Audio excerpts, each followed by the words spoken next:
Thank you very much for a really inspiring lecture. Now there is time for questions.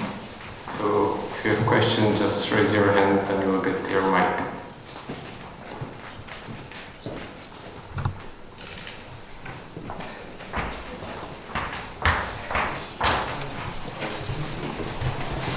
Thank you. I have to apologize because I have to leave, so I'm glad to be able to ask my question first. Could you discuss what is the role of university expansion on the gender gap? Because the rise of the gender gap in university attainment, across countries also corresponds to the expansion of tertiary education from elite base to this process of massification. And it seems to be the case that as the admissions process becomes maybe more open, maybe more competitive, it also becomes more advantageous for women. And so I want to know if you looked at the role of this cross-nationally. Thank you. I certainly haven't looked at it cross-nationally. And it would be hard to sort out, but I think it's a really interesting question. I mean, and the trouble is going to be that there's been so many things changing over time in all of these countries that it's affected men's and women's incentives to go to school, that it's going to be hard to sort them all out. But it's possible that with university expansion, one might be able to get a grip on that. So part of what's clearly going on with the overall increase in educational attainment is that, it's clear there have been changes in the labor market such that the returns to human capital are going up for men, women, and so on. But there's also clearly been reasons why the returns to college education have increased for women, right? Falling fertility, reliable contraception that lets you sort of time births, access to professional occupations that you require college for. So there's lots of reasons why women might be flooding into educational attainment.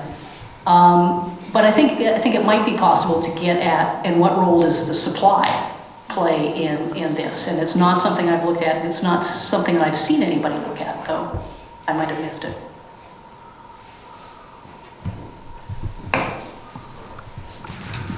Thank you. Another last row question. Also have to leave, but after him, so I'm better. So there's another part of this literature that at least hints at the idea that part of the return of attending a college for women is on the marriage market, right? It's more likely to marry a highly educated, high-earning partner. Now, but then across these countries with this large gender gap in college attendance, there hasn't been, at least in the EU, I think, any progress on the degree of gender segregation across fields of study, which in part might be surprising because there's now more and more causal evidence on the huge differences in the returns to different fields of study. And also, at least to my mind, it shoots down this idea that women attend college in large part to find partners because there's still 20% women in engineering and 80% women in pedagogical fields. So there's all of these men out there in engineering and an increasing body of work that suggests that the availability of partners across education programs, as well as across fields of study in general, is an important part of finding a highly educated partner. So it's not a question, but it's kind of parallels your story about, it's not the early disadvantaged parental, family situation. Maybe it's not the marriage market either. But so building up to the question, so there are these differences across countries in gender culture, right? So you referred to the STEM disadvantage. So what I have in mind is this very simple Sapienza Luigi Guizzo paper in Science, where they showed that the math gap for 15-year-olds, the gender math gap disappears in Norway, and it's still large in Turkey. But then in Norway, there still are more women in engineering. And I guess in Norway, your potential explanation about the masculine identity playing out, I still don't see that the gap in both in terms of the segregation across field of study and in terms of the gender gap in education being any smaller in countries that you would think of as more gender friendly. And again, it's going to be hard to disentangle this with 30 or 40 countries, but any thoughts on this kind of gender culture progress and how you think we might find out whether it explains it? It's been a big issue in economics lately. You may have seen. This relates to the whole STEM disadvantage of women, and it's sort of an entirely separate. I think it's really an independent set of issues from what I'm looking at. But you're right, is that we've seen sort of major progress in some areas, math test scores, for example, and you don't see the same, but you still see strongly occupation segregated workforces, which was your point. And education too. And what? And field of study in college. And field of study as well, right? Well, I mean, unless you want to be an engineer, you're not likely to study engineering in college, sort of thing. And I think that that sort of brings in an entirely separate set of issues, which is what's it like to be a woman engineer? And I think even in Norway, it's probably lousy to be a women engineer. And so we have work cultures that aren't necessarily directly impacted by the political and K-12 educational culture, and I think that's definitely what's going on in economics. And I think it still drives a lot of field of study segregation, is that I think it is still true that even though women feel welcome in college, it's now a good thing for women to do, an accepted thing to do, I think they still do not feel welcome in many fields of study.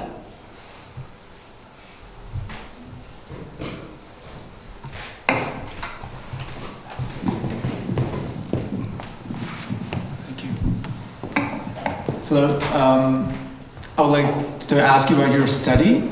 So I probably missed your explanation about the adolescence results, because you looked at not behavior at school, but actual graduation or not graduation in relation to their gender, and you found results that were in line with previous findings. Is that correct? The adolescent outcomes, yes. Yes. So what is, I probably missed it in your presentation, but what was your explanation for that? That you actually found results that are in line with the previous studies? Is that clear? Probably not.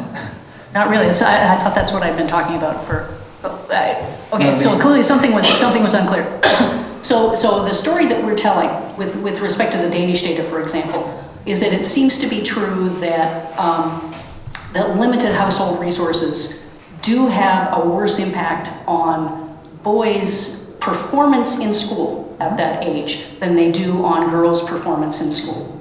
But that doesn't seem to reflect real differences in skill levels that affect later educational attainment.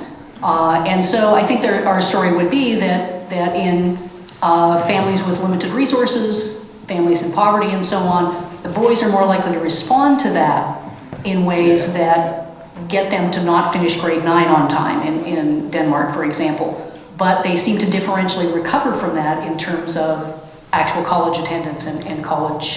So I think it's an age trajectory thing is what we're saying, is that you have different male and female responses among teenagers than you do among adults.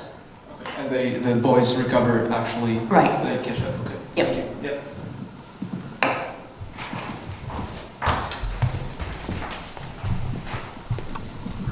So it seems like we measure something in education, where there are grades and there are skills that we measure that do not translate to work. But then do you have any idea what are the skills where boys better at, which are rewarded better to the workplace? Well, Nick Papageorge and a couple of co-authors have a great paper that looks at the correlation between externalizing behavior in school, I can't remember what measure they use, and educational attainment and then later earnings. And what they find is that externalizing behavior, as everybody knew, is associated with worse educational outcomes, right? Worse grades, lower probability of graduating from college, in fact, so it's generally sort of has bad associations. on educational outcomes, but it has positive associations with earnings for men from relatively high SES households. And so if you come from relatively advantaged circumstances and you're a boy, being aggressive is associated with having higher earnings. If you're a boy from a disadvantaged background, it may very well end you up in jail. And if you're a girl, it doesn't seem to be of any benefit to you at all, although, but so what we're seeing is here the reward structure in formal education is going to be systematically different from the reward structure in the labor market. That's sort of one thing to take away. And the other thing to take away is that different kinds of skills have different payoffs for people in different circumstances. And so this is something I've sort of looked at in other contexts as well. But I thought, this Papa George et al. Paper is a great example of the skills that might pay off in terms of earnings later on.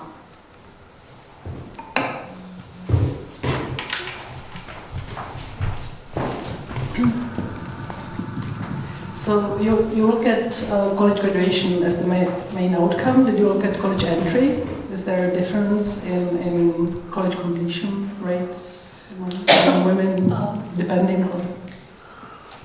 Sorry.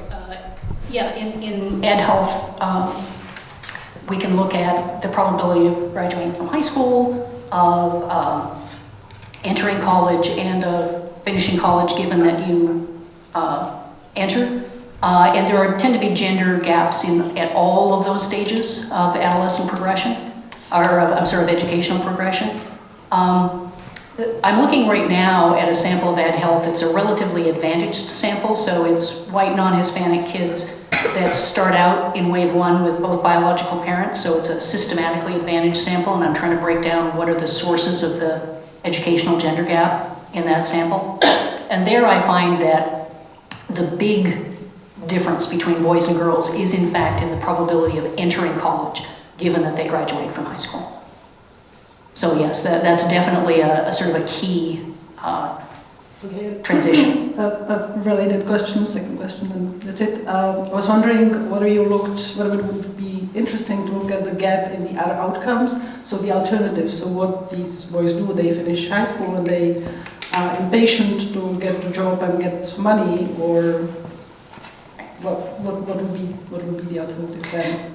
Yeah, and we're actually starting to look at that a little bit. I mean, one of the puzzles about this trend is we've been seeing these lagging rates of college attendance and college graduation among men during a time when in the US labor market, the job prospects of men with lower levels of education have tanked, right? And so the gap has been growing between what the guys can earn if they go to college and what they're going to earn if they stop at high school. And so, right, the role of these alternatives has been a very puzzling component of this.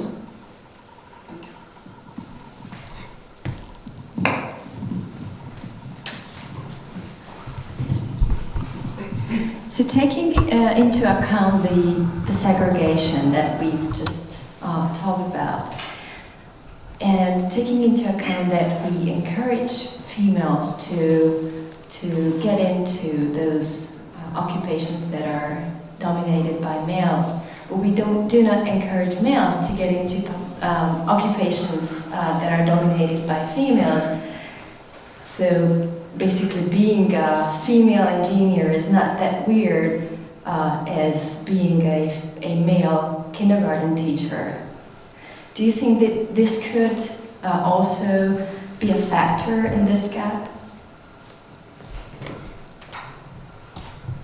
I think the fact that being a kindergarten teacher doesn't pay very well is probably a factor in this gap. But yes, you're right. I think that in addition to the fact that a lot of female-dominated occupations pay very badly, almost certainly there are gender norms there that discourage men from becoming nurses, for example, which is a better paid possibility. And I think Betsy Stevenson has talked about this a lot, that it's been a bit of a puzzle that that men appear to have been reluctant when their own job prospects are worsening to enter relatively highly paid female-dominated occupations. There does seem to be a barrier there, and exactly what's driving that, I think I don't really have a good fix on, but certainly it's there.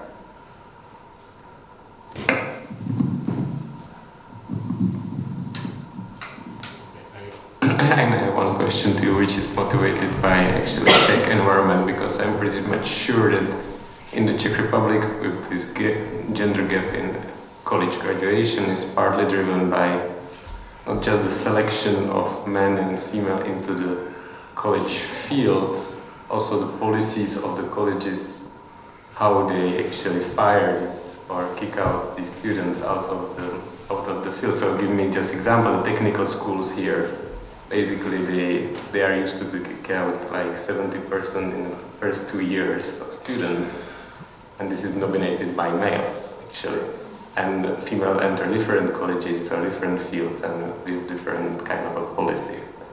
So this is one kind of experience from here, and I'm not sure if it's translated or there could be explanation for this. Of course, not everything, but maybe in some countries it would be different.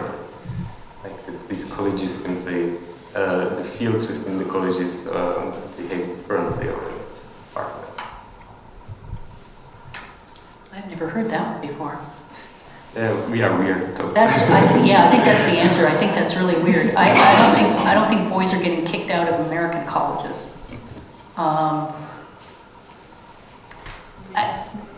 Pardon me? You have to pay tuition. You have to pay tuition. Yes, that's one thing. Yeah, but okay, but that's a very interesting phenomenon, and I can't think of I don't think it's general. I don't think there's a broad issue of that. I mean, it'll be something to look at. I mean, there's no question that male college students are more likely to select into technical STEM fields more broadly. It certainly is maybe more difficult to get through tertiary education in those fields, so there would be a question of whether that plays a role. I mean, as I said, that with this sample I'm currently looking at, the big difference is in fact the probability of starting college initially. But among the more advantaged subsample, male-female differences in the probability of finishing college given that you start are significant. And so it would be interesting to see whether, I mean, the thing is, I don't think that's what's going on in the US context, because it's very easy if you flunk out of chemistry to become a communications major instead. And so, there are other sort of tertiary programs where, in fact, you're in a separate college, and so flunking out in one may very well just knock you out of the college process altogether, but it's very unlikely to be what's going on in the US. But that's worth another look, I think. Interesting.